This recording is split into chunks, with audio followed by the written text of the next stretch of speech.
Welcome to our visual presentation and performance based on Hijras. You may know little about Hijras now, but by the end of this video you'll know about the religious background, colonial context and political injustices which Hijras face today, as well as the unique joy which Hijras incorporate into the queerness of their performance and arts. First we'll take you through some background on Hijras, then we'll go into a special Hijra-inspired dance performance with interviews from the audience members, and finally we'll take you through some steps that you can be a better ally to Hijras and support queer communities more broadly. We loved making this video and we learned a lot through the artistic creation process, so we hope you enjoy watching it as much as we enjoy making it. And now, allow me to introduce you to the wonderful Hijra culture. It is said to be originated from Aravan, the god of transgenders from Mahabharata. Aravan is a child of Arjun and Ulupi, and it is born in a Ulupi's region. However, in a scene in the Mahabharata, the sacrificial ritual Kalapali needed a sacrifice of a warrior to win a war, and Aravan volunteered to replace Krishna as the sacrificial warrior. However, before Aravan died as a sacrificial warrior, he requested for 3 boons, and one of them is to be married before his death for burying and cremation rites. Before Aravan is enlisted by the combatants, women start to be hesitant to wed him for the fear that they could become widows.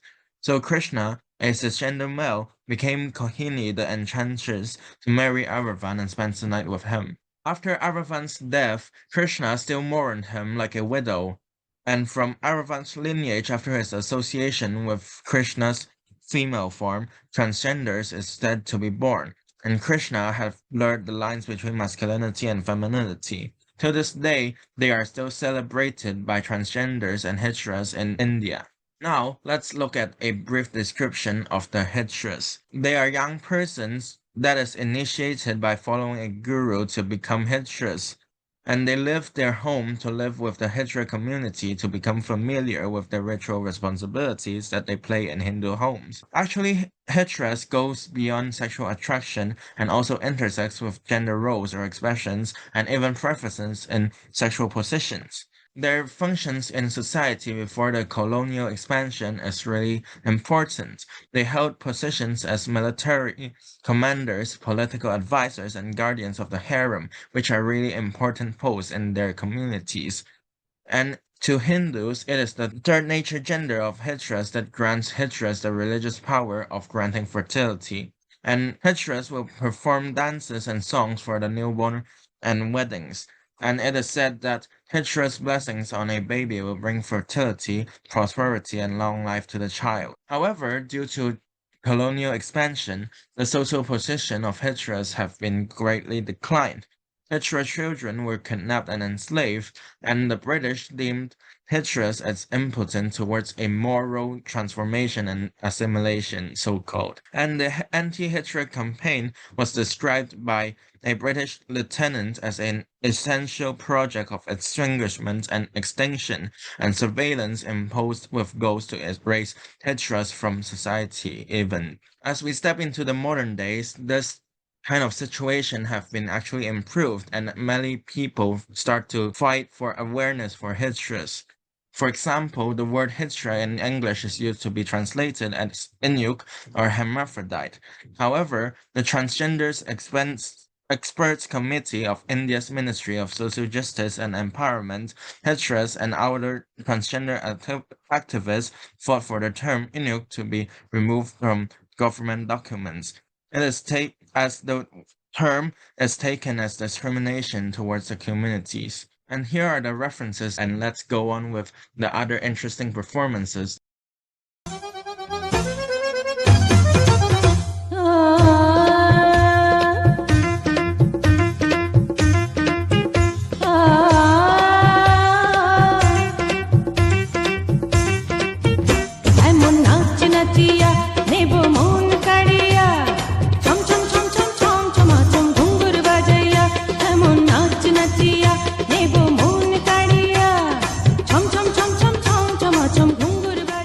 How would you feel if I told you that the performers that you just watched were transgender?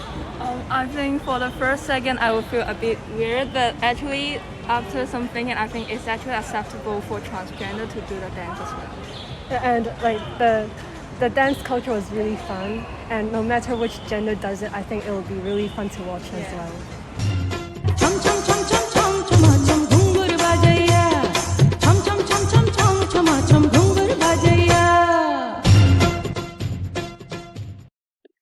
It seems that more and more Hijra are willing to stand out. In recent years, they are being more confident in showing their own gender identity to the public. Yes, the reason may be that Hijra is politically recognized as a third gender person. Hence, they would like to dress up and perform a dance in front of the public to show their own gender identity and their sense of dressing style.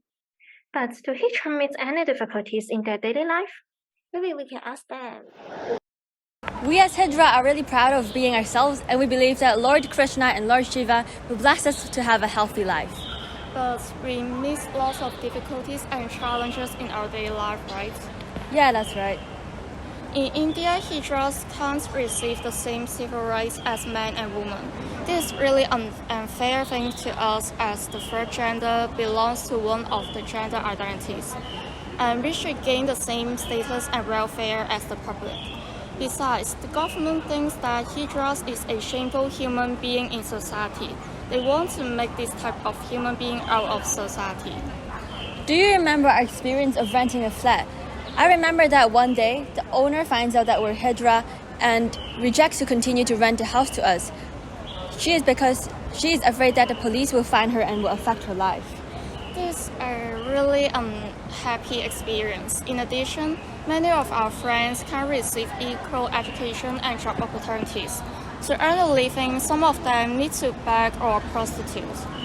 Hence, we hope that the government can provide us with job opportunities just like the situation in Tamil Nadu state, and recognize us as Hijra or transgender to gain more social recognition so that we will not be discriminated against by the public again. So, as Hijra, we really need to sustain a strong mind and not be influenced by others.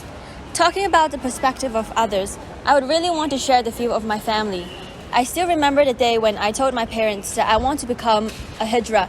They were really shocked and they could not accept me being one of the third genders. I think this is not only your case. Many of our family members are influenced by the traditional gender concept, which we can only be either boy or girl.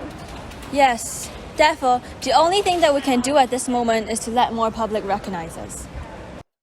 Oh, it seems that they are still facing many difficulties in society. Is there anything we can do to support them? Sure, no matter for the government, media, or individual, everyone can take a small step to support this minority and create a more inclusive community. While the idea of sexual orientation is appearing more and more often in non-discriminatory policies, gender identity and expression is less frequent. To start with, having more gender-neutral bathrooms can shrink the controlling, oppressive gender binary and minimize some of the anxieties experienced by the gender non-conforming, third gender, and transgender people. Also, the government can implement policies to protect transgender or third gender, like Hijra. Yeah, I remember that from the news. 2022 has already seen at least 32 transgender people were sued or killed by other violent means. Those stories even too often go unreported or misreported. This indicates the media have a significant role in raising awareness and knowledge about Hijra. Recording more documentaries related to the history and thoughts of Hijra can let more people to know about them. At the same time, this can let the general public acknowledge their own limitations and show empathy for the queer community and its struggles. The media can also spread the lead of respecting and validating sexual orientation and gender identity, which can prevent gender misrepresentation. And as an individual, we should be open to developments in the knowledge that concern gender and sexuality. We have to be willing to learn, grow, and change. To respect the queer community, small steps like asking about preferred pronouns can be done. Queerness is always on the move in the making, in pottery, and in contestation. In other words, queerness is just a part of our daily life, and our need to be learned is universal and extends beyond our closeness ties to our workplace, communities, and cultures. This is why othering hurts so much. It violates these human needs and creates feeling of separation, misunderstanding, and loneliness. When the identities are not accepted, they can be subject to discrimination, as well as mental, emotional, and physical abuse. Oh, those people like Hijra are so brave for being who they are in a world that doesn't always accept them. It takes immense courage to assert their authenticity. Everyone should be welcome to join the community, no matter what gender expression, sexual orientation, age, race, or religion the person identifies and presents themselves as. Yeah, it is everyone's responsibility to create an inclusive community that can let everyone live out their own way of life.